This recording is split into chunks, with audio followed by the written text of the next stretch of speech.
Hey guys, in today's video, I'm finally going to be doing some much needed maintenance on the Spooky Jeep here. If you guys remember a while back, somebody ran into the back of me when we were off-roading in the snow. Did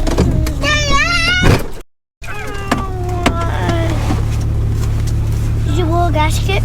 Partially the reason for that was my alternator was going out. I lost all power, and that's when I decided to stop. And the guy who was following me didn't have enough time to stop. Road conditions were terrible, and he went boop right in the back of me, and I did not blow a gasket. Anyway, that has been so long ago, and I still haven't replaced my alternator. It keeps going in and out, as well as my belt is slipping quite a bit, and it is screaming.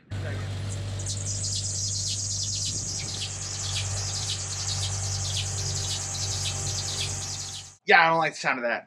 So we're doing an alternator, serpentine belt, and idler pulley. I just bought all my parts from O'Reilly's.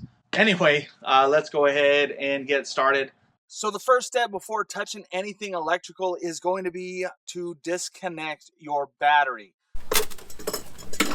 Now you're going to disconnect the negative terminal on the battery. In my case, I'm going to go ahead and pull the entire battery out. It will give me more access to what I need to work on the alternator, because the alternator is underneath.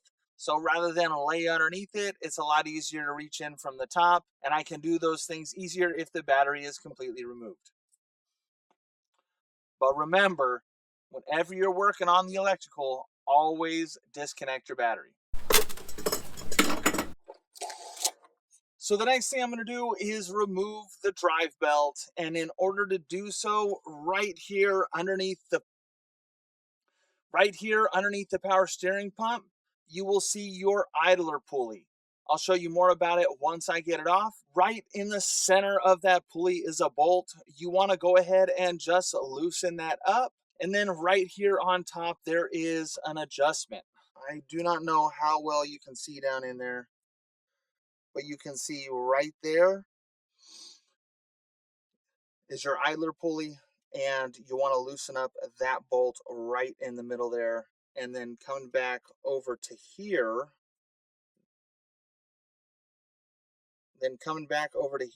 this is your adjustment bolt. You want to loosen that up, and then it will relieve all the tension on the belt. The pulley will move away from the belt as the belt pushes it out, and that should give you enough to kind of finagle the belt out.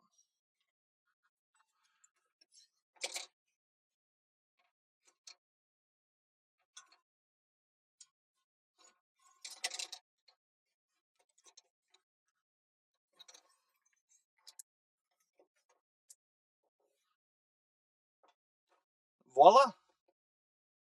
Actually, it doesn't look that bad. And now, with the belt out, it is time to remove the alternator over there. So the alternator is actually right here. I don't know how well you guys can see it, but it sits in there about like this here. So you're going to have a long bolt on top here, a bolt on the bottom, and then on the back, you're going to have your battery hookup, as well as there is a plug right here that needs to be removed. Just make sure that you carefully do it all, because you don't want to break anything on the new one.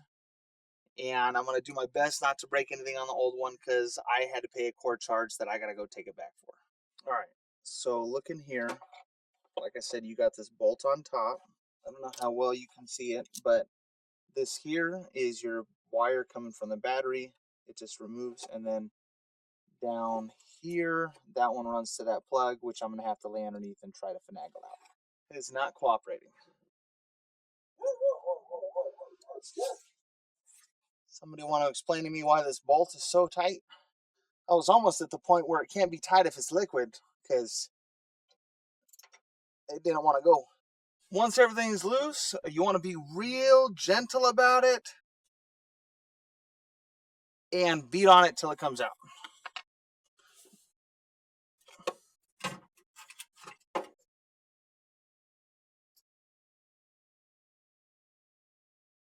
And there we have it.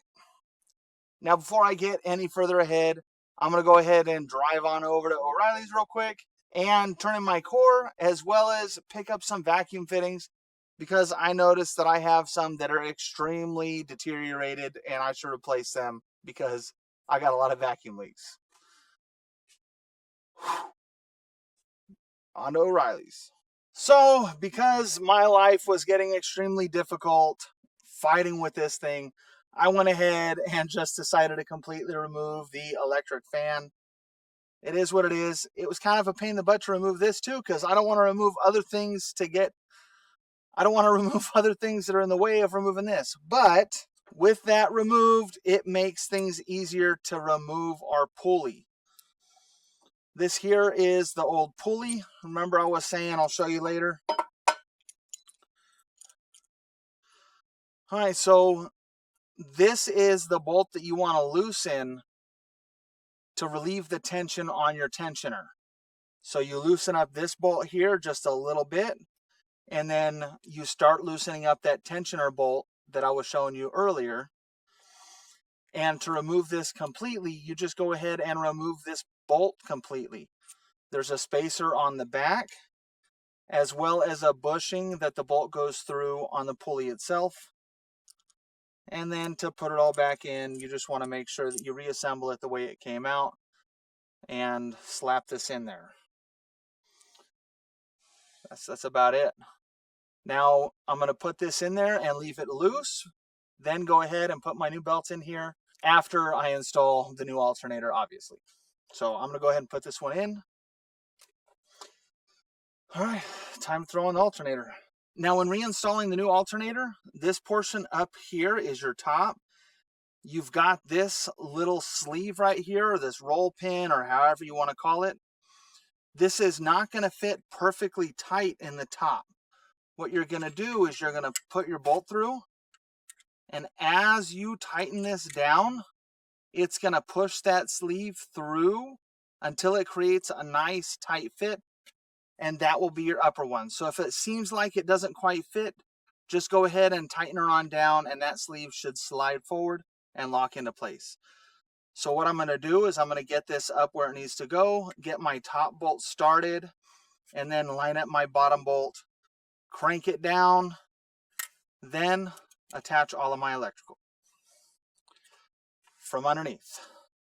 And in case you're wondering, yes, the cement is very hot. If you run into an issue where you can't get it to go, you can pull more brackets off. It's perfectly fine. I just really hate to pull a bunch of stuff off because it's been aligned this way for many, many years. And when I put this alternator in there, I want everything to stay in line perfectly where it has been for many, many years.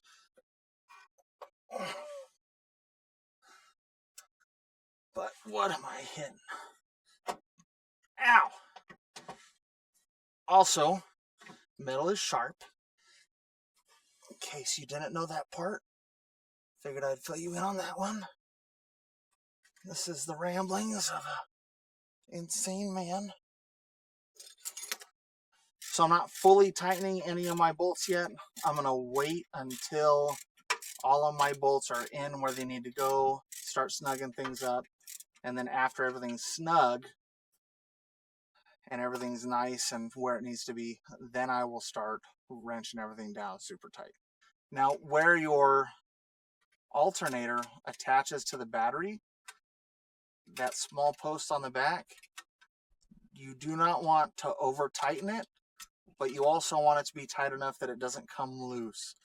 There's a very fine line between tightening it super tight and breaking it. So just be extra careful when you're tightening it down. You don't want it to spin on the inside because then you're semi-screwed. All right, so now comes the time to install the new belt. Now, if you don't remember how it came out, or maybe your belt broke and you don't know how it goes back in, a lot of these Jeeps will have it marked somewhere underneath the hood, the routing. If you don't have that, I'll go ahead and put the routing up on the screen right now. And you can see that there's no need to try to like feed it around the fan like you would on a lot of other vehicles. So we need to go, I'm gonna go down around the alternator. I'm gonna come up and over the fan pulley, which is a smooth surface. This one's gonna go down this way. And we're gonna go around the crank pulley. The crank pulley is going to come up and over, and then up and over, and then down around the water pump. And now that we're sure it's smooth where it should be, we're going to go ahead and tighten up our tensioner. Now, once again, your tensioner is something that you don't want to be overly tight. You want a good amount of tension on your belt, but you don't want your belt to be so tight that it's causing stress on things. But at the same time, you don't want it loose enough that it causes any slipping, which will also cause stress on things. There's a perfect measurement out there somewhere. I'm sure there's even one inside the manual somewhere. I don't know what that number is, so I'm just going to kind of wing it and go, that feels tight enough. All right, I'm going to put my battery in and then give it a crank, make sure everything is seated.